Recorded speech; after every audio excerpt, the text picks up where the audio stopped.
Buenos días a todos, mi nombre es Lucien de la Fuente y junto con mis compañeros estaremos presentando el concepto de polis. Primero hablaremos de la definición de la palabra polis. La palabra polis es una palabra griega que significa ciudad. De ella derivan otras palabras de su mismo origen como pertenecientes a una misma familia, como por ejemplo política, como polita y policía. Estas ciudades eran unidades políticas, económicas y sociales de gran extensión, cuyos habitantes compartían lazos identitarios y culturales, pero que mantenían su independencia con respecto a las otras polis. Cada ciudad-estado se organizó con un centro urbano y otra parte en el campo. Las pequeñas ciudades-estados no solo un conglomerado de habitantes, son una institución en la cual están inscritos los ciudadanos, se deben a ella y están sometidos al bien de la polis por encima del beneficio particular. Idealmente, la polis era una corporación de ciudadanos que participaba con su gobierno corto religioso, defensa, bienestar económico y que obedecían a sus leyes sagradas y constitucionarias. Como un Estado, cada polis también está involucrada en asuntos internacionales, tanto en la polis como en los estados no griegos, en áreas de comercio, alianzas políticas y guerras. Asimismo, mantenían intercambios comerciales por vía marítima, eran autónomas, se administraban independientemente, tenían su propio ejército o lo formaban por necesidad y tenían su propia moneda. También originalmente estas fueron oligarquías, pero fueron haciendo transición a la democracia. La mayoría de la población en una polis vivía en la ciudad, ya que era el centro del comercio, cultura y la actividad política. Ejemplos de polis griegas que sobresalieron por su importancia sociopolítica fueron Atenas, Esparta y Corinto, cada una de rasgos característicos como la filosofía, rasgo predominante de la cultura ateniense que legó los pensamientos sabios como Sócrates, Platón y Aristóteles, y donde floreció el sistema político antecesor de nuestra actual democracia, la democracia directa, ejemplo para los otros pueblos. Esparta, en cambio, destacó por ser una polis griega y Corinto, ubicada entre Atenas y Esparta, tradicionalmente enemigos de los primeros, pero que luego ante la opresión espartana formaron coalición con ellos, integrada por corintios, atenienses y pobladores de Tebas y Argos, que se enfrentaron en la batalla de Corinto. El contacto entre las polis y también con otros pueblos se hacía a través del mar Mediterráneo. Las polis de pequeñas dimensiones, que comprendían una superficie entre 1.000 y 3.000 kilómetros cuadrados, con una población que no superaba los 10.000 personas, las que estaban socialmente jerarquizadas, se integraban además por la ciudad propiamente dicha, por algunas aldeas. La conformación y distinción entre la polis reconocía un origen étnico y cultural diferenciado, y fueron evolucionando de las ciudadelas del periodo micénico hasta su aparición, alrededor del siglo VIII antes de la era cristiana. Los asentamientos urbanos se ubicaban al pie de la Acrópolis, ciudadela fortificada que servía de refugio en caso de ataques de enemigos. Las polis estaban rodeadas de terrenos destinados a la actividad agrícola que pertenecía a los habitantes de estas ciudades. Algunas polis poseían puertos, muchas veces alejados de los cascos urbanos. Estaban en numerosas ocasiones rodeadas por murallas para acrecentar la defensa. La actividad pública y comercial se asentaba a la hora. A partir del siglo VIII a.C., las polis comenzaron un proceso de colonización, especialmente en procura de nuevas tierras para cultivar, empezando nuevas ciudades entre el Mar Negro y el Mediterráneo occidental. Según Platón, el concepto de polis era crear una asociación natural con sus ciudadanos que nutriera todo lo mejor de las personas, al mismo tiempo que definiera su carácter. En ese sentido, según Platón, las personas y la polis son especulares. Aristóteles piensa que la polis es por naturaleza el fin de toda comunidad. Para Aristóteles, muchas cosas se explican por naturaleza, es decir, ocupan el lugar que les ocupa. En la polis se perfecciona la naturaleza humana, por lo mismo no se entiende lo humano fuera de la polis. Según Aristóteles, las monarquías evolucionaron hacia regímenes aristocráticos. La polis entonces surgió de la edad oscura griega que siguió la caída de la civilización micénica en Grecia en el siglo VIII a.C. Había comenzado un importante proceso de urbanización. Surgidas mediante un proceso de agregación de núcleos y grupos de población denominado cinecismo, juntar las casas o habitar juntos, la natural tendencia de los griegos a la independencia del localismo fomentado por el aislamiento de las distintas zonas por los accidentados del terreno, originó una forma política que se denominó polis o ciudad-estado, tras un proceso de unificación de pequeñas poblaciones. La polis fue el marco esencial donde se desarrolló y se expandió la civilización griega hasta la época helenística y dominación romana. Buenos días, profesor y compañeros. Mi nombre es Jean-Pierre Chauca y expondré los puntos de características y creencias en la polis griegas. Empezaré con características. Aunque comúnmente se piensa que la polis era la ciudad, realmente esto no es así. A pesar de que sí es cierto que es lo más visible y lo que más perdura en el tiempo, así el territorio de la polis se divide en dos partes, la zona urbana y la zona rústica. A continuación pasaré a explicar cada una de estos. Gracias.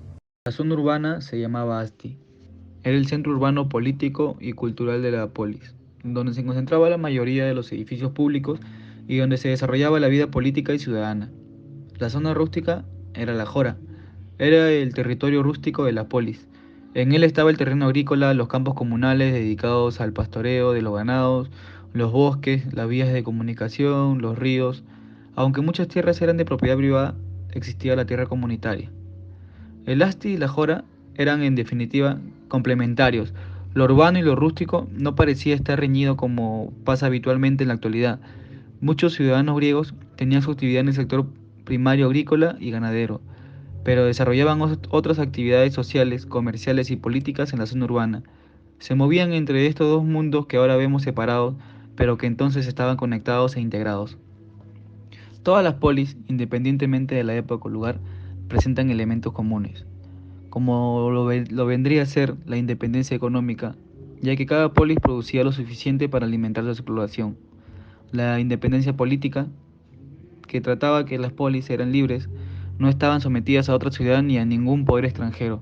La estructura social formada por ciudadanos con derechos y esclavos sin derechos, gran espíritu cívico, respeto por la ley e importante participación de los ciudadanos en los asuntos de la comunidad. Leyenda fundacional y fiestas y tradiciones propias, y un mismo culto religioso. Creencias en las polis griegas. Los griegos desarrollaron una compleja mitología en la que los dioses eran inmortales, tenían atributos humanos. La mayoría de los cultos a estas divinidades tenían carácter festivo, como el teatro o los Juegos Olímpicos, y a continuación explicaré con mayor detalle cada uno de estos. Mitología griega. Los griegos tenían muchos mitos e historias de tema religioso. La mitología explicaba el origen del mundo de las divinidades y de los seres humanos, y narraba la vida de los dioses y de los héroes más famosos. Todas las ciudades griegas compartían la misma religión y los mismos dioses. Zeus era el dios principal y tenía autoridad sobre el resto. Las divinidades griegas más importantes residían en el monte Olimpo, personificaban las fuerzas de la naturaleza, representaban una profesión o actividad humana y eran el patrón o patrona de una polis. Por ejemplo, Atenea, diosa de la sabiduría y la guerra, era la protectora de la ciudad de Atenas. Los dioses tenían aspecto humano y aunque eran inmortales tenían cualidades y debilidades humanas. Comían, bebían, se amaban y luchaban entre ellos. Los griegos creían también en criaturas fantásticas como el centauro, los cíclopes. Los dioses griegos intervenían constantemente en la vida de los seres humanos. Incluso podían tener hijos con ellos. Ahora hablaremos de los templos y oráculos. Como los griegos atribuían a los dioses un carácter humano, los fieles debían procurarles casa, criados, alimentos y riquezas. El templo cumplía la función de casa de los dioses y los sacerdotes y sacerdotisas. Las ofrendas de los fieles en los templos correspondían al alimento y las riquezas que los dioses exigían. Los griegos creían que se podía adivinar la voluntad divina a través del oráculo. La adivinación buscaba respuestas sobre aspectos del pasado, del presente y futuro. Ellos creían que las divinidades provocaban en las sacerdotisas, llamadas pitias o sibilas, un estado de posesión divina y éstas daban respuestas enigmáticas. El oráculo más famoso era el de Delfos, uno de los principales santuarios de Grecia. Ahora hablaremos de los Juegos Olímpicos. Los griegos organizaban competencias deportivas en honor a los dioses. Las más famosas y solemnes de Grecia fueron los Juegos Olímpicos, que se celebraban cada 4 años en la ciudad de Olimpia en honor al dios Zeus. Los primeros Juegos Olímpicos tuvieron lugar en el año 776 a.C. El teatro griego. Las primeras representaciones teatrales fueron tragedias y ellas se significaba el momento más dramático de la vida de un héroe. La comedia apareció posteriormente y sus argumentos manifestaban una dura crítica a la sociedad griega de esos momentos. La tragedia conducía al espectador a tomar conciencia de los grandes problemas de la que existía a través del miedo. La comedia lo hacía por medio de la risa. Todo el mundo, excepto los esclavos, podía asistir a las representaciones teatrales y la entrada era gratuita para las personas sin recursos. Las representaciones tenían lugar en teatros formas semicirculares, en los que se distinguían tres principales: la grada, la escena y la orquesta. Muy buenos días a todos, mi nombre es Jonathan Dávila y a continuación yo les voy a hablar acerca de la estructura y la organización política y económica de las polis. Estructura de las polis. Casi todas las polis compartían rasgos urbanísticos comunes tales como Acrópolis o Ciudad Alta. Era una fortaleza ciudadela fortificada que se construía aprovechando alguna elevación del terreno como la cima de una colina y era el lugar donde se resguardaban en caso de conflicto bélico todos los miembros de la comunidad y también donde se construían los edificios políticos, económicos y religiosos de las polis. El ágora o plaza pública constituía el centro neurálgico de las polis en el que se concentraba la actividad comercial, cultural y pública. Era el lugar donde se reunían los ciudadanos y solía ubicarse junto al puerto en las ciudades marítimas. La muralla defensiva. Esta muralla rodeaba los principales barrios de las polis. Cuando el núcleo urbano era pequeño, las murallas no eran necesarias porque los habitantes podían resguardarse en la Acrópolis. Pero conforme la ciudad crecía y se extendía, surgía la necesidad de construir murallas. En caso de guerra, los vencedores solían imponer a los vencidos la demolición de todas las murallas y la prohibición de reconstruir. Organización política. En un comienzo, las polis estaban regidas por monarcas. Más adelante, estos fueron perdiendo su poder en manos de una oligarquía conformada por la aristocracia. El siguiente paso fue la aparición de tiranías basadas en el gobierno de un líder poderoso. Finalmente, en alguna de las ciudades-estado se impuso la democracia. De acuerdo a la su evolución política, los aristócratas, cuando accedieron al poder en las polis, se reservaron el acceso a los puestos más importantes del consejo. Sin embargo, varias crisis acabaron provocando que aparecieran distintos tiranos que pusieron punto final al dominio aristocrático. En el periodo arcaico, las polis pasaron por cambios en sus estructuras sociales y económicas. Estas transformaciones, a su vez, acabaron impulsando cambios en el sistema político que permitieron al pueblo participar en las decisiones. En cuanto al tema de la democracia y el concepto ciudadano, en el ámbito político y en el social, no cabe duda que una de las grandes novedades que introdujeron las polis griegas fue la creación del concepto ciudadano. A partir de ese momento, los habitantes masculinos libres de las polis empezaron a tener derechos políticos como poder votar. Sin embargo, no todos los habitantes podían adquirir la condición de ciudadano. Así, los extranjeros, las mujeres, los esclavos y los libertos no podían serlo. Asimismo, hay que apuntar que la democracia no llegó a todas las polis griegas. En cuanto a las instituciones políticas, a pesar de que existieran excepciones, la mayoría de las polis crearon instituciones muy parecidas, aunque podían variar las denominaciones. Entre las más comunes se encontraban la asamblea, que era la institución política en la que de forma teórica reposaba la soberanía del pueblo. El consejo, cuya función era la de aconsejar a los magistrados en su tarea de gobierno, aunque dependiendo de la poli, la función del consejo podía variar. Magistrado, encargado de ejercer el poder ejecutivo del gobierno, administrando y dirigiendo la poli. Organización económica. Las bases de la economía de todas las polis de la Grecia antigua eran la agricultura, la artesanía y el comercio. La agricultura. Aunque la orografía de la península helénica provocaba que muchas zonas fueran difíciles de cultivar, las polis destinaron las llanuras al cultivo de productos como la vid, cereales, el olivo o las hortalizas. Estas tierras estaban en manos de los grandes propietarios y los agricultores con menos terrenos debían limitarse a una actividad de subsistencia. La artesanía. La artesanía en los inicios de las polis fue prácticamente solo de uso doméstico. Poco a poco esto fue cambiando hasta que para el siglo IV a.C. esta actividad jugaba un papel importante en el comercio de las ciudades-estado. Al principio era una actividad realizada solo por las mujeres, pero cuando se empezó a necesitar una producción mayor, las polis empezaron a utilizar a los esclavos como mano de obra. Asimismo, aparte de los textiles que adquirieron mucha fama, las polis también trabajaron el cuero, el metal o la arcilla, siendo el año 429 a.C. como el punto de inflexión en la artesanía de las polis, ya que apareció una nueva clase social conformada por los propietarios de esos talleres. Este nuevo grupo pronto logró amasar importantes riquezas. El comercio. Si la orografía griega era complicada en el desarrollo de la agricultura, su situación geográfica le dio la oportunidad de ser una potencia comercial, sobre todo en el marítimo. Sus barcos se dirigían a Egipto, Italia y el Mar Negro en busca del trigo que necesitaban, mientras transportaban otras mercancías para vender. El comercio adquirió tanta importancia que se desarrolló una nueva clase social, los emporoi, o comerciantes. Estos tenían que pagar tributos por cada carga que transportaban.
Buenos días, mi nombre es Daniel Díaz. En esta oportunidad voy a tocar el tema de las polis, cómo Atenas, Esparta, cómo funciona su organización política, social y económica, y pues cerraré con las conclusiones y comenzaré a continuación. Ahora en este apartado hablaremos sobre Esparta. Esparta estaba situada en el valle del río Eurotas, en la región de Laconia, al sur de la península del Peloponeso. Esta constaba con una organización separada en tres clases: los espartanos iguales, los periecos o laconios y los ilotas. Estos primeros constituían en la primera clase social, eran los descendientes de los dorios, formaban una verdadera aristocracia. Gracias, todos eran iguales en rango y fortuna. Eran los únicos que podían elegir y ser elegidos. Asimismo, no debían ejecutar ninguna especie de trabajo, salvo su constante preparación para la guerra y ciertas funciones políticas. Esta minoría privilegiada no pasaba de 9.000 personas, sin embargo dominaban la ciudad y acumulaban todos los derechos. En segundo tenemos a los periecos o laconios. Estos formaban la segunda clase social inferior a la espartana, pero con ciertos derechos limitados, pues eran hombres libres, conservaban la propiedad de la tierra, a cambio de un tributo anual, por supuesto, pero no podían participar en el gobierno. Se dedicaban a las labores artesanales, industriales, agrícolas, comerciales, o eran obreros libres que tenían la obligación de pagar impuestos. En tercer lugar, los ilotas. Estos eran la propiedad de la nación, una especie de siervos del Estado puestos a disposición de los particulares para trabajar la tierra. Les estaba prohibido abandonar la tierra, pero tampoco podían ser despedidos. Su suerte pues era mejor que la de un esclavo. Podían tener una casa y vivir con sus familias en la parcela que se les daba a cultivar. Solo se les obligaba a proporcionar cada año al propietario una determinada cantidad de trigo, vino y aceite. En segundo lugar tenemos a su organización política, que constaba de 4 organismos: los reyes, el senado, la asamblea y los eforos. Los reyes eran un número de 2 y pertenecían a las familias diferentes.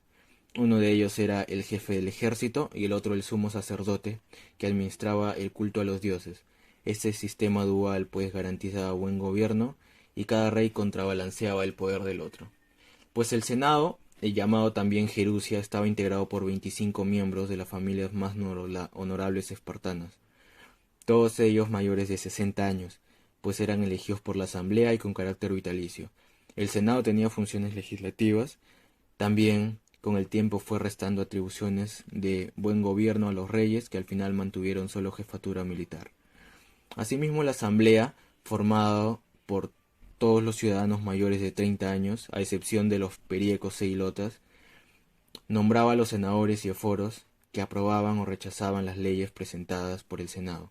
Y finalmente los eforos eran 5 magistrados elegidos por la asamblea, que tenían la misión de impedir cualquier cambio en la estructura política, proteger los privilegios de la clase dirigente contra los reyes, periecos y los ilotas. Los eforos también debían velar por la educación de la juventud y el mantenimiento del orden. Por último, convocaban a la asamblea y obligaban a los reyes y funcionarios a rendir cuentas. Pero también su mandato solo duraba 1 año, y al cuyo término rendían cuentas de toda su administración. Y ahora a continuación hablaré de Atenas. Atenas fue un centro histórico principal de la región llamada Ática, que se sitúa al suroeste de Grecia continental. Su organización social, principalmente existió la desigualdad social como todas las sociedades de la antigüedad, pero se dividía en 3 clases sociales: los ciudadanos, los meteos y los esclavos. Los ciudadanos, también conocidos como atenienses verdaderos, pues esta clase llegó a desarrollarse de tal manera que todos eran iguales ante la ley y ejercían el control del Estado. La ciudadanía era un privilegio que se adquiere en el nacimiento y se transmitía de padres a hijos. Los meteos o extranjeros, estos vivían en Atenas dedicados al comercio y la industria. No eran considerados ciudadanos, no podían elegir en la asamblea ni tenían derechos a adquirir una propiedad. Las personas nacidas en el Ática de padres no atenienses seguían siendo forasteros o extranjeros. Y la tercera son los esclavos. Estos constituían a la clase oprimida, conformada por los prisioneros de guerra, vivían sometidos a trabajos forzados, podían ser vendidos, pero se les respetaba la vida. Esta fue la clase más numerosa y posiblemente la tercera parte de la población. En segundo lugar tenemos la organización económica, que principalmente se desarrolló en la agricultura, con algunos tales como la cebada, la vid e higos, y esto fue aprovechado por el valle y la zona fértil que había más allá de Elíseos. En segundo lugar fue el comercio, gracias a su proximidad al mar, y pues podían comerciar con zonas como Egipto, Tracia y algunas zonas de Asia Menor, en especial por el mar Mármara y el mar Negro. Y entre otras actividades económicas, la se piensa que fue también la crianza de abejas en la zona montañosa de Imeto, y también la explotación de mármol y la explotación de plata en la Orión. Y tercero, la organización política. En el aspecto político se dividía en tres poderes: el poder ejecutivo, legislativo y judicial. El poder ejecutivo estaba integrado por el arcontado. Este era un organismo que se encargaba de promulgar los decretos del Senado. Estaba conformado por 9 arcontes elegidos por la Asamblea Popular, entre los ciudadanos de la primera clase social. Uno de ellos, llamado Arconte Rey, se encargaba de las fiestas del culto y juzgamiento de los delitos religiosos. Los demás arcontes eran parecidos a los ministros de Estado de hoy en día y los encargados de hacer cumplir las leyes. Segundo, el poder legislativo. Estaba integrado por el Senado o el Consejo de los 400 y la Asamblea Popular. Cada senado gozaba de ciertas prerrogativas y ganaba un pequeño sueldo. Además de tener sitio preferente en el teatro y otros espectáculos, su función era preparar las leyes que debían ser sancionadas por la Asamblea Popular. Esta se componía de todos los ciudadanos atenienses, ricos o pobres, de reconocida moral y mayores de 20 años.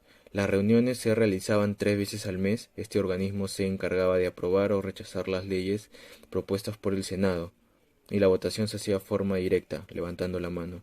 Y tercero, el Poder Judicial. Estaba conformado por el Tribunal de Eliastas y Areópago. El Tribunal de Eliastas lo conformaban los ciudadanos de la cuarta clase social, mayores de 30 años, y estaba constituido por 6.000 ciudadanos. Se encargaba de administrar justicia. Y el Areópago era el Tribunal Supremo de Justicia de Atenas, formado exclusivamente por los exarcontes. Estos eran vitalicios en sus funciones. También tuvo atribuciones el cuidado de la religión, la educación y la forma de vida, y asimismo atendían además los casos de asesinatos premeditados. A continuación hablaremos de Macedonia. El reino de Macedonia era la mayor llanura del norte en la península báltica, famosa por su caballería. Este fue un estado aristocrático en la que los jefes de las grandes familias jugaban un papel importante al lado del rey. El primer rey destacado de Macedonia fue Alejandro I Filógeno, del 498 al 454 a.C., que extendió sus dominios por la orilla occidental del río Estrimón. Y otro monarca destacado fue Filipo II, más conocido como el padre de Alejandro Magno, quien llegó al trono como regente de su sobrino. Este se hizo frente con sabiduría y audacia a los grandes peligros que azotaban el reino. Por eso fue coronado como rey posteriormente por el ejército macedonio. Su organización política y social. Las noticias sobre la antigua Macedonia son escasas, solo quedaban testimonios de viajeros como Heródoto y Tucídides. Se sabe que la población macedonia en el siglo VI a.C. era de 520.000 habitantes y estaba agrupada en 4 tribus o etos en vez de polis, organización que no era extraña a de los griegos. Tisías III definió etolios como etos que vivían en pueblos sin murallas. Asimismo, las dinastías reales fueron 2, la Argedias y la Temidas, fundada esta última, según Heródoto, por Perdicas, y la expansión de gentes hacia Macedonia fue una fase más de la segunda colonización griega. Su organización económica fue fundamentalmente que se basaba en 3 grandes pilares: la agricultura, la ganadería y la industria. La ganadería era famosa por sus caballos, que posteriormente con Alejandro Magno se volverían pues una de las caballerías más poderosas en su época, mientras que la industria destacaban en la minería, donde se encontraba el oro y la plata. También elaboraban brea y alquitrán, y estos recursos económicos se complementaban como otros en la pesca y los lagos. Ahora pasaré a hablar de la conclusión. Después de haber escuchado diferentes definiciones de la polis, tanto de Aristóteles como de Platón, como también antecedentes históricos, características y el origen de las polis en la antigua Grecia, pues como grupo llegamos a que las organizaciones políticas de la polis antigua, especialmente la democracia ateniense, tiene varias similitudes con la democracia actual en varios países del mundo. Por ejemplo, en la democracia ateniense había una serie de deberes y derechos que tenían que cumplir todos los ciudadanos, igual que en la democracia actual. También, tanto en la democracia ateniense como en la actual, el gobierno es autónomo y capaz de actuar de manera independiente sin restricciones externas. Él toma sus decisiones basadas en la necesidad de la mayoría de su población. Y finalmente, otra similitud con la democracia ateniense es no tomar como ciudadanos a menores de edad y extranjeros, por lo que no tendrían algún derecho político. Y bueno, sin nada más que decir, doy por concluida y cerrada esta altura de exposición y muchas gracias, profesor y compañeros, a todos en general por su atención.